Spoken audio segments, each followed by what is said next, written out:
Selamat datang Pak Sauki, tapi saya manggil Mas Sauki karena saya fans Mas Sauki yang selalu tampil segar, muda dan ini. Sehat Mas. Terima kasih.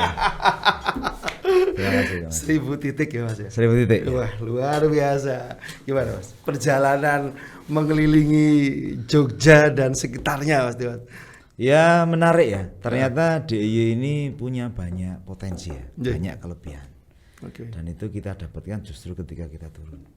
Kerasa gak Mas? Vibes-nya kalau anak muda bilang. Vibes-nya kerasa. Ya. Kemudian juga tidak hanya vibes ya, tapi memang spiritnya itu muncul gitu. Ya, dari pojok barat sampai pojok timur, utara, selatan itu spiritnya muncul. Nah itu ngomongin spiritnya nanti dulu Mas. Kita mau tahu Mas. Ini banyak loh Mas, teman-teman kita tuh Mas yang, loh Mas Sauki jadi DPD. Nah ini sebetulnya DPD itu binatangnya gimana gitu loh Mas. Cacana mungkin DPD ki ngopo ya, bedanya apa kalau DPR segala macam. Nah ini Mas mungkin mohon diberikan kacamata yang jelas buat anak-anak muda nih Mas. DPD itu lembaga tinggi negara yang membawa aspirasi dari daerah. Jadi kita ini ada sekarang 38 provinsi ya. Jadi mereka masing-masing kan punya kelebihan kekurangan. Satu itu. Jadi kita mesti memastikan kita tahu apa kelebihan kekurangan, kemudian kita bawa ke atas untuk kita maksimalkan agar warga kita di daerah itu mendapatkan apa yang mereka harapkan sebagai kesejahteraan. Yang kedua ini juga menjadi penyambung dari pusat dengan daerah. Pusat punya policy, daerah punya kebutuhan. Ini harus nyambung nih antara policy dengan kebutuhan. Baik, Mas. Koordinasi harus terjadi dengan baik. Terus kemudian apa yang dirasakan oleh masyarakat secara langsung atas eksistensi lembaga ini Mas? Iya, jadi masyarakat sebagai bagian dari warga di daerah kan punya kebutuhan-kebutuhan. DIY ini lebih spesifik lagi karena daerah istimewa. Punya undang-undang sendiri. Nah, masyarakat kan punya aspirasi saat itu, kemudian didengarkan DPR, dikeluarkanlah undang-undang keistimewaan. Artinya itu wujud dari aspirasi masyarakat DIY. Nah, kita kawal ini gitu. Agar betul-betul bisa membawa kesejahteraan. Jadi konsepsi keistimewaan itu mestinya lebih mensejahterakan. Nah ini yang harus kita kawal terus gitu. Ya, jadi DPD itu memang punya fungsi kekhasan masing-masing. Ada juga di daerah lain yang bicara tentang pemekaran wilayah. Itu juga mestinya sudah di DPD gitu. Bicara suatu hari tentang retribusi daerah, bicara tentang kemudian misalnya badan usaha milik daerah, perekonomian daerah. Ya, itu menjadi isu-isu yang digagas kemudian dimatangkan dan dibawa diaspirasikan oleh DPD. Apakah dengan riuh rendahnya dinamika DPD DPR sebagai bentuk legislasi rakyat Mas, itu mampukah Mas Sauki dan teman-teman yang terpilih saat ini itu mengiring ini menjadi satu aspirasi dari DIY Mas? Ya harapan kita begini, kan ada bikameral nih ya sebenarnya kayak DPD sama DPR ya. Mereka masing-masing punya ketugasan dan kewenangan. Kalau masing-masing kita menyadari kita wakil dari masyarakat DIY, mestinya kita bisa berharap duduk bersama nih, bagi-bagi tugas nih.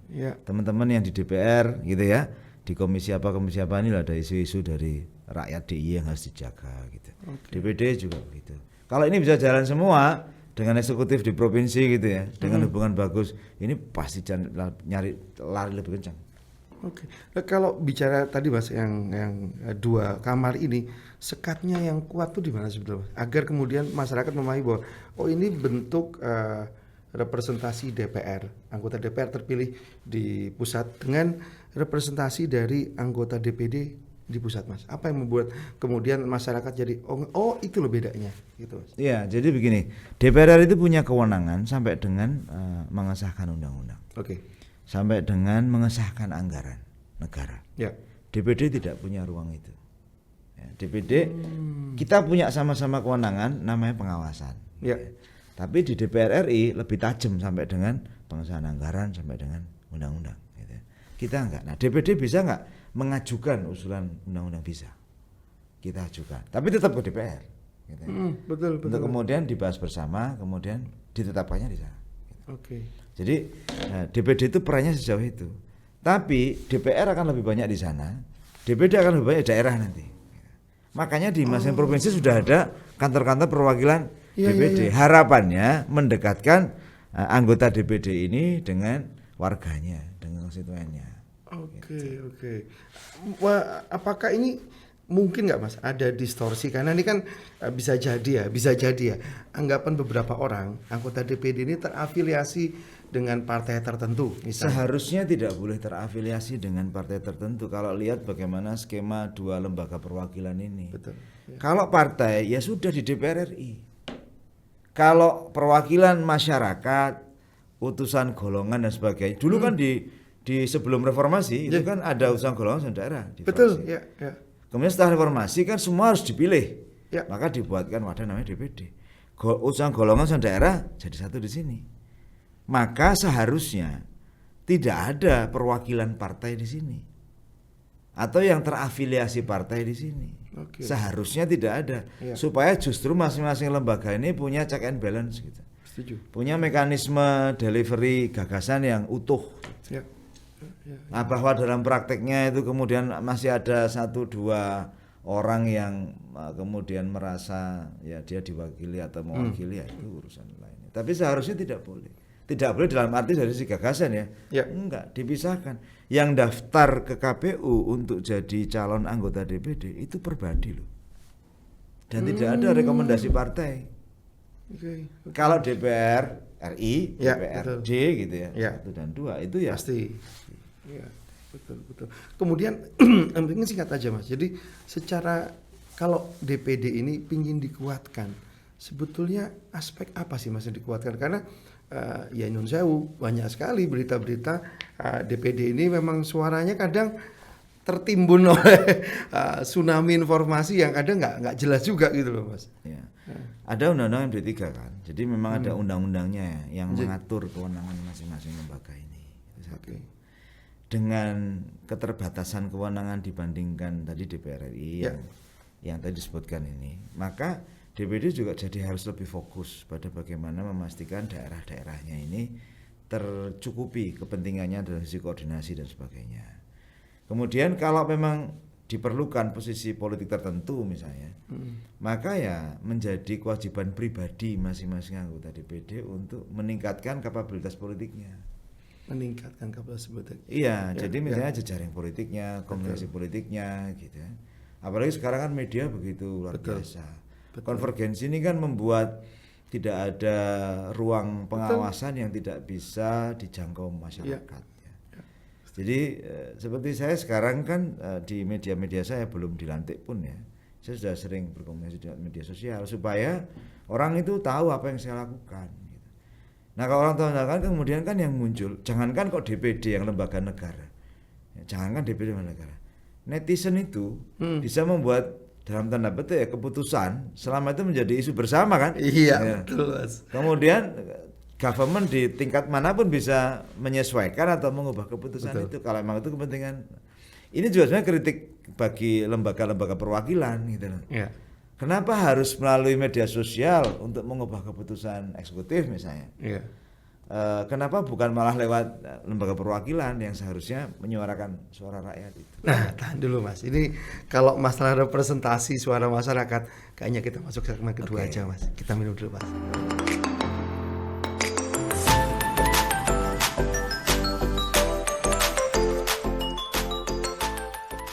Oke Mas, kita lanjut ke segmen kedua Mas. Jadi tadi itu Mas, representasi itu kan bukan hanya suara-suara yang sampai seperti yang sampaikan tadi, rekaman komunikasi masyarakat lewat media sosial dan digital ini kan mau nggak mau kan menjadi strategi komunikasi baru Mas buat jenengan. Nah kira-kira representasi apa Mas yang jenengan mau bawakan melalui sebuah media yang bernama DPD ini Mas? Ya, secara faktual pemilih saya ini 398.903. Ini setelah kita cek melalui beberapa metode pendekatan, kan ternyata bermacam-macam nih. Jadi Anda mewakili siapa? Mewakili 398.000 orang. Represent siapa? Golongan yang mana? Golongannya jadi banyak sekali nih. Ya, background saya sejak dulu memang kemana-mana gitu. Jadi ada memang utusan Muhammadiyah, ada orang sepak bola, ada UMKM, ada teman-teman kreatif, ada teman-teman pengusaha, macam-macam nih. Nah, berarti saya represent mereka untuk DIY, kepentingan DIY. Nah ini kemudian harus bisa diorganize agar aspirasi mereka bisa jalan terus. Mereka juga harus tahu apa yang telah saya lakukan ketika saya nanti berjalan. Maka saya bangunlah media saya, media sosial. Ini terus dilakukan. Harapannya isu-isu yang memang itu harus segera disampaikan. Pertanyaannya kan kemudian disampaikan kemana? Gitu. Oh isu ini ke kementerian ini, kira-kira gitu kan? Betul. Isu ini ke sini. Nah tugas kami di DPD itu memastikan proses ini berjalan. Proses memastikan kementerian mengabulkan apa tidak itu ada diskusi kan di situ. Betul Mas. Oh Pak, polisi kami menurut misalnya rencana jangka pendek kami begini Pak, jadi mungkin tahun depan ya. Itu kan kita kembalikan lagi masyarakat. Wahai masyarakat, usulan Anda diterima, tapi tidak untuk yang tahun ini karena jangka pendeknya bukan itu. Ke depan ini itu harus terus nyambung. Apa yang jenengan potret Mas ketika ini suara masyarakat yang begitu masif ya, maksudnya ya 319.000 Mas ya, hampir berapa persen dari populasi di DIY. Apa yang jenengan coba potret Mas dari suara-suara yang kemudian saat ini baik mendukung jenengan maupun tidak mendukung jenengan, ini kan mau nggak mau kan harus diaspirasikan. Apa Mas kira-kira yang ada di dalam misi panjenengan Mas? Iya, jadi DIY ini kan tempat bertemunya banyak profil ya. Jadi kita ini tempat pendidikan, jadi banyak orang sekolah di sini. Kita ini tempat wisata, jadi banyak orang berusaha di sini. Betul. Dengan berbagai macam kulturnya. Ya kan? Di sisi lain, kultur yang bermacam-macam itu kan membawa pengaruh ke masyarakat DIY yang memiliki nilai-nilai yang dijaga. Nah, secara eksternal, perubahan teknologi informasi itu mendrive perubahan peradaban juga. Tiga hal ini itu kan harusnya diantisipasi oleh siapapun pelayan masyarakat yang kita kenal sebagai government. Nah, pertanyaannya, government sudah atau belum membuat regulasi itu? Pusat, provinsi, kabupaten, kota itu sudah atau belum? Kalau belum, ya kita support itu. Maka salah satu misi DPD itu memastikan koordinasi antar lembaga ini berjalan. Pak, pariwisatanya kurang begini, kurang begitu. Kurangnya di mana? Oh, di level kabupaten kota atau provinsi atau pusat. Provinsi dan kota sudah bagus, ternyata pusatnya belum. Gitu. Maka kita ke pusat. Pak, tolong ya minimal untuk DIY beginilah, gitu. Supaya teman-teman wisatanya bisa lebih begini. Nah ini harus dilakukan. Maka bayangan saya daerah nama daerah di DPD itu kemudian menjadi fungsi gitu. Fungsinya harus jalan. Supaya masyarakat, misalnya begini, ada kesulitan tertentu ketika teman-teman di provinsi atau kota berkoordinasi dengan pusat, maka tugas DPD melakukan itu. Untuk Kementerian Pariwisata kita ajak duduk nih, tolong tuh DIY itu, dia punya program bagus, kenapa you nggak support misalnya begitu. Dia punya argumen dong. Betul. Kita tanya kenapa, Pak kita support tapi kita kesana dulu prioritas. Kapan nih DIY? Nah kan kita nanya. Jangan-jangan profil Anda tentang DIY keliru nih. Betul. Ya kan? Wahai kementerian, panggil dong DPD dari DIY, kita akan ngobrol nih. Gitu. Itu masyarakat DIY itu profilnya gini loh. Oh gitu ya Pak, iya. Anak mudanya segini, gini. Kenapa you selalu bicara hanya misalnya destinasi mengenai tempat, tidak bisa tentang destinasi program, tidak bisa ngomong tentang creativity, tidak bisa ngomong. Coba digini coba. Itu kan muncul dari gagasan yang disampaikan lewat komunikasi. Kalau enggak ya nyampe. Nah ini yang kita mau dorong.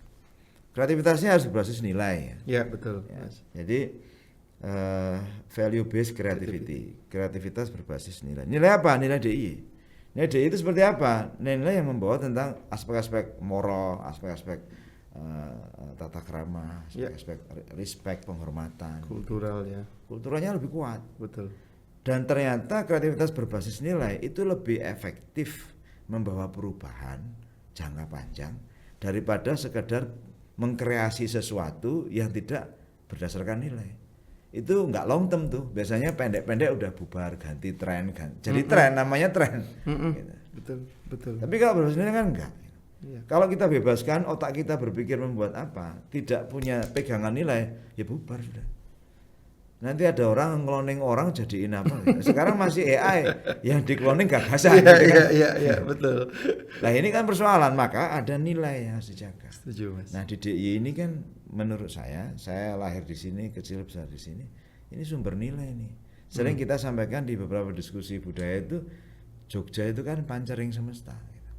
Jogja itu sumber pusatnya semesta. Nah, kenapa? Karena wisdom itu kan ada di sini. Nah, itu harus kita jaga. Bahwa ada perbedaan logika antara wisdomnya DIY dengan kemajuan teknologi yang membawa impact di ekspresi media sosial. Betul. Itulah yang harus dipertemukan. Di titik mana ini? Menurut saya ini nggak akan tabrakan kalau kita memahami nilainya, dan itu bisa kok dilakukan. Ada beberapa art performance yang kemudian menggunakan teknologi justru membuat itu bisa melestarikan. Nah, ini yang kita harus dorong gitu. Meskipun budaya tidak hanya seni ya, tapi faktanya kan begitu. Kalau kita mau perluas misalnya ke ekonomi misalnya, maka ekonomi berbasis budaya itu kan ekonomi berbasis respect gitu.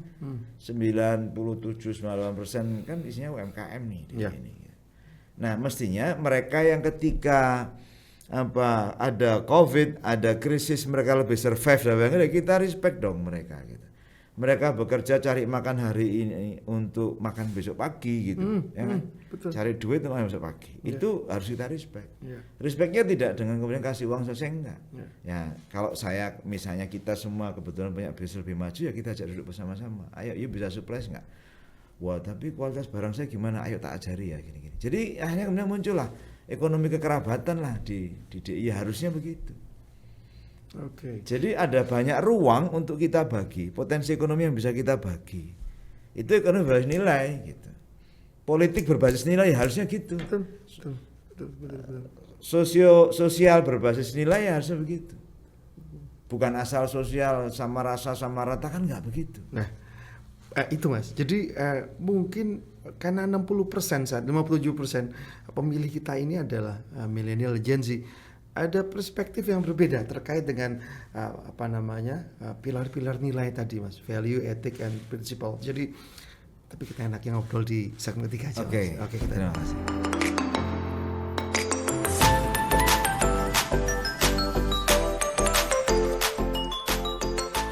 Nah Mas, balik lagi Mas. Jadi tadi jangan sampaikan bahwa ada transformasi nilai, meskipun dengan keistimewaan Jogja tetap ada loh nilai-nilai yang diusung oleh representasi Jogja ini ke atas sana Mas. Apa sebetulnya sih Mas yang jenengan mau bawa dari teman-teman, terutama pemilih pemula ini, Gen Z dan ini, untuk kemudian bahwa aku yo bocahmu loh, aku ki bolomu juga. Nah, itu apa yang mau dibawa ke atas Mas sebetulnya? Iya, jadi gini Mas, negara ini kan negara ini sangat besar ya. Budayanya macam-macam. Tapi kita meyakini bahwa DIY itu bisa menjadi inspirasi bagi proses pengambilan keputusan di pusat sana. Dari dulu banyak tokoh-tokoh besar lahir dari Jogja, kemudian menjadi pengambil keputusan sana, entah jadi presiden lah, entah jadi menteri, jadi apa. Gagasan-gagasan juga lahir dari Jogja, ya, diproduksi di sini, muncul, kemudian dimanfaatkan. Nah, sama anak-anak muda milenial Gen Z yang sekolah di Jogja, yang besar di Jogja, dia punya wisdom gitu ya. Dia punya, ternyata Jogja beda. Ternyata Jogja ini, lu mau dari manapun tetap bisa duduk sama-sama. Gitu. Ya kan? Kayak gini mesti dibawa ke sana nih. Creativity. Banyak produk-produk kreatif baru muncul ini bisa dibawa ke sana. Ke sana itu untuk diinspirasi se-Indonesia gitu.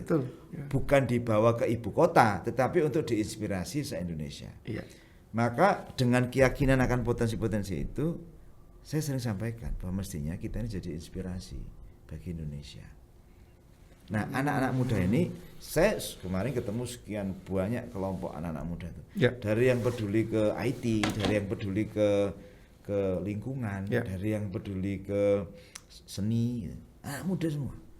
Muda itu maksud saya ya di bawah 30, di bawah 25 tahun. Even pemilih pemula, belum pernah nyoblos nih. Ketemu, manggilnya Om, kan repot lagi nih. jadi kayak tua kita ini. Om, kalau gini gimana, kalau gini gimana? Oke, yuk jalan deh, yuk jalan. Karena anak muda ini kan sering begini, daripada harus minta izin, mending minta maaf. Betul. Ya. Dan yuk jalan deh, yuk jalan. Toh impactnya bisa kita ukur. Kalau saya yang kebetulan dilahirkan sedikit lebih dulu dari mereka gitu Iya, kan. iya. Itu kan kita bisa ngukur, oh ini akan terus jalan bagus, ini akan berkembang atau nyemplung jurang. Itu kan akan bisa kita ukur. Iya. Kita kan nggak bisa terus menerus, nggak usah, biarin aja. Nanti akan muncul itu. Iya. Kemarin gagasannya bagus-bagus tentang bagaimana sampah, Iya. bagaimana mereka menggunakan logika milah sampah, bagaimana membangun keinginan untuk mengenali sampah dan memberi insentif bagi pemilahan. Itu anak muda. Keren. Umur-umurnya 19 tahun. Keren, Pak. Keren. Mereka bikin insentif di medsos. Iya. Nah, ini menurut saya yang harus diarahkan aja gitu. Bahkan kita orang tua nggak mikir. Ya, ya Pak. Anak mikir. Bener. Anak supporter Brajamusti gitu. Itu kerjasama sama Lazismu. Itu dia kumpulin botol plastik gitu. Jadiin satu, kemudian itu bisa beli namanya zin. Zin itu kayak koran yang isinya tentang berita pertandingan sore itu. Oh ya? Kalau ini harus beli sekian ribu rupiah, nggak perlu. Lu bawa aja botol plastik, lu kumpulin, gua kasih lu gratis. Mereka lagi approach ke manajemen, boleh nggak kalau bawa botolnya lebih banyak bisa dapat tiket gratis. Wah. Jadi kapitalisasi kemanfaatan tidak harus berarti uang. Ya. Orang bawa sampah diselesaikan, dikumpulkan plastik. Ya. Saya dapat manfaat apa? Satu, kesadaran lingkungan kan. Ya, betul. Lingkungannya lebih lestari. Ya. Saya nonton bola. Nggak perlu uang. Ya, betul. Nah, betul. muncul dari mana? Ya dari kreativitas anak-anak itu.